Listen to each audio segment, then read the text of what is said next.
Assalamualaikum warahmatullahi ta'ala wabarakatuh. Jadi untuk subjek akhlak tahun 3, Ustaz nak ulang kaji. Untuk tajuk yang pertama, ini berkenaan dengan adab-adab menghidang makanan. Jadi untuk kita menghidang makanan ni, kita ada adab-adab yang kita perlu lakukan. Jadi murid-murid boleh buka muka surat 8. Adab-adab menghidang makanan. Yang pertama, apa yang kita perlu buat?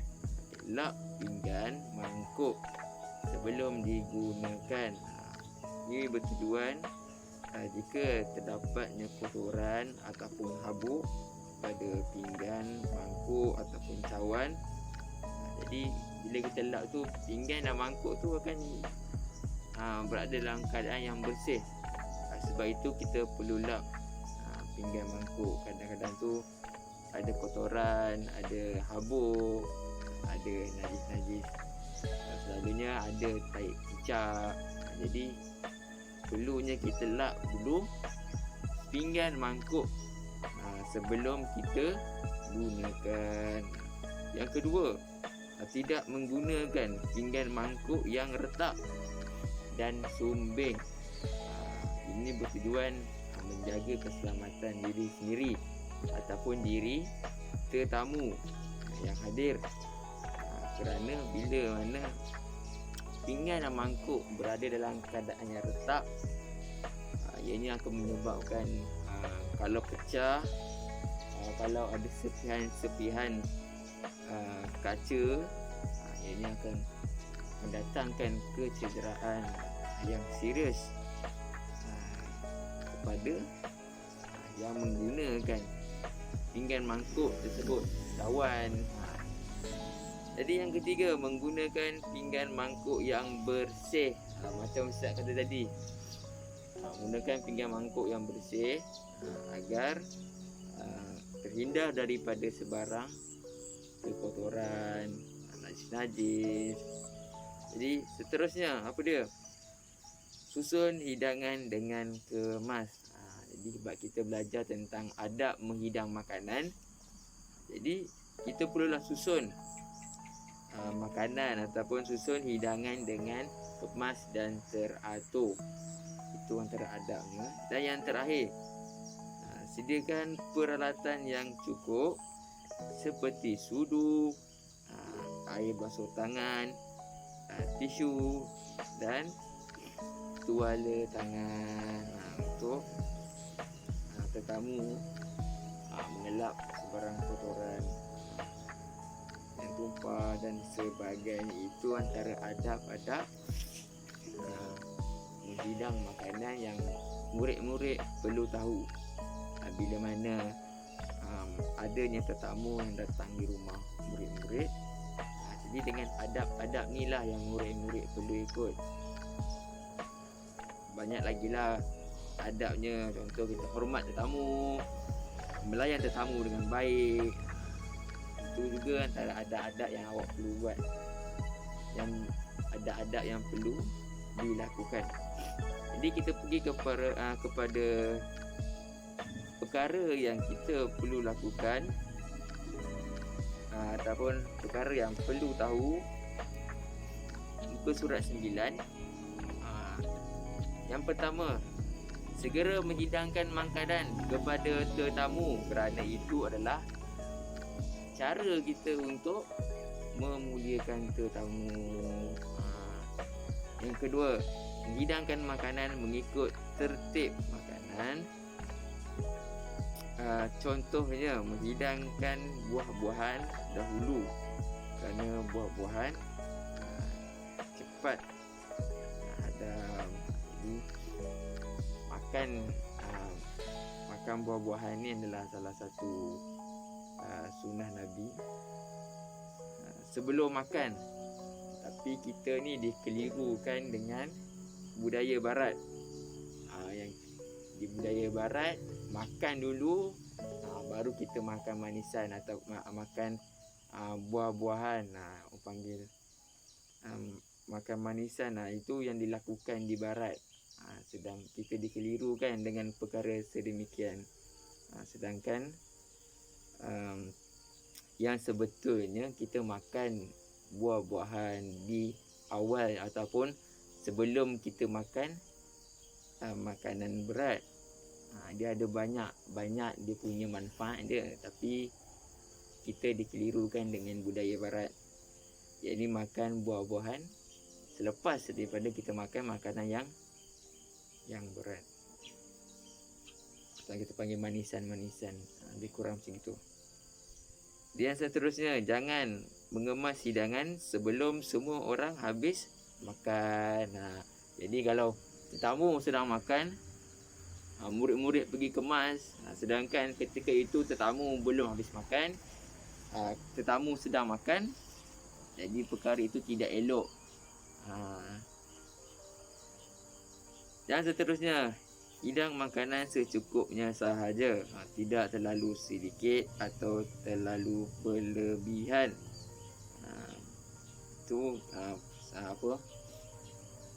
perkara ini dilakukan agar tidaknya timbulnya pembaziran. Bila terlalu banyak, tetamu kita makan sikit dan kenyang, jadi makanan berlebihan, dan daripada situ adanya pembaziran. Makanan itu dibuang begitu saja dan kita membazir. Kita dah memuliakan tetamu, tapi bila kita dah membazir, kita dah ikut amalan lain pula, amalan syaitan. Tinggalkan sedikit hidangan untuk ahli rumah supaya mereka tidak kecewa apabila makanan habis. Jadi itu antara perkara yang perlu murid-murid lakukan. Jangan dah terhidang makanan kat depan kita banyak tu, lauk tu banyak tu, lauk yang sedap tu, kita habiskan semua. Tapi yang diajarkan, kita tinggalkan sedikit untuk tetamu, untuk tuan rumah, untuk mereka makan sedikit. Jangan kita habiskan semua. Tujuannya untuk apa? Tujuannya untuk kita menjaga hati dan perasaan tuan rumah. Itu antara perkara yang perlu murid-murid tahu. Seterusnya, faedah menyediakan makanan dengan cara yang betul. Faedah ni adalah benda yang baik ataupun kesan yang baik yang murid-murid akan dapat. Yang pertama, menjaga kebersihan makanan.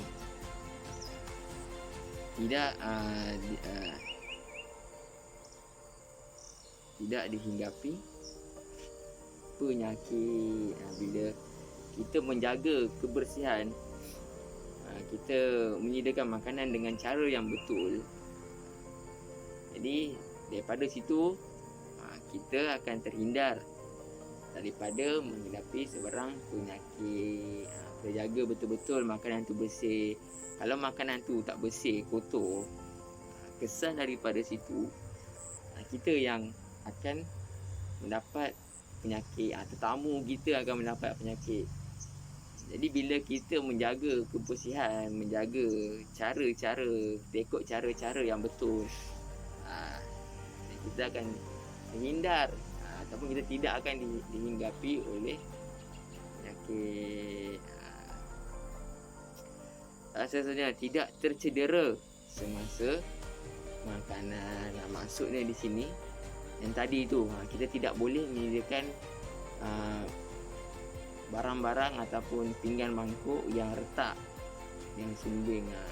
Kesan dari sinilah kita tidak tercedera semasa makan. Bila kita menyediakan pinggan mangkuk yang elok, kita akan terhindarlah daripada berlakunya kecederaan bila kita menggunakan pinggan mangkuk yang retak. Daripada situ kita akan mendapat kecederaan yang serius. Seterusnya menjaga maruah dan kehormatan tuan rumah. Dan yang terakhir, memudahkan tetamu makan dengan selesa. Bila semua lengkap, pinggan mangkuk ada, air basuh tangan ada, tisu ada, itu akan memudahkan tetamu kita untuk menjamu selera. Itu antara faedah bila awak melakukan perkara-perkara ataupun cara-cara yang betul ketika menghidangkan makanan. Dan yang terakhir, akibat tidak menjaga adab menghidang makanan. Akibat ni adalah kesan buruk yang kita akan dapat. Yang pertama, makanan yang dihidang tercemar dengan kotoran dan kuman. Bila kita tak menjaga betul-betul, makanan kita tu akan tercemar dan terkena kuman. Yang kedua, senang dihinggapi penyakit. Bila dah makanan kita tidak jaga dengan baik, lalat datang. Bila lalat dah berak, tetamu kita pula makan, dari pada situ senang kita dihinggapi oleh penyakit. Seterusnya, keselamatan diri tidak terjaga semasa makan. Bila makan menggunakan pinggan yang tidak elok, daripada situ keselamatan diri, keselamatan tetamu tidak terjaga semasa makan. Yang keempat, tuan rumah diaibkan kerana tidak menghormati tetamu. Tetamu akan memandang serong kepada tuan rumah kerana tidak menyediakan cara-cara dengan betul ketika menghidangkan ataupun melayan tetamu dengan yang tidak baik. Dan yang terakhir, tetamu tidak dapat makan dengan selesa. Itu antara kesan ataupun akibat bila kita tidak menjaga adab menghidangkan makanan dengan baik. Jadi sekadar itu saja daripada Ustaz. Assalamualaikum warahmatullahi wabarakatuh.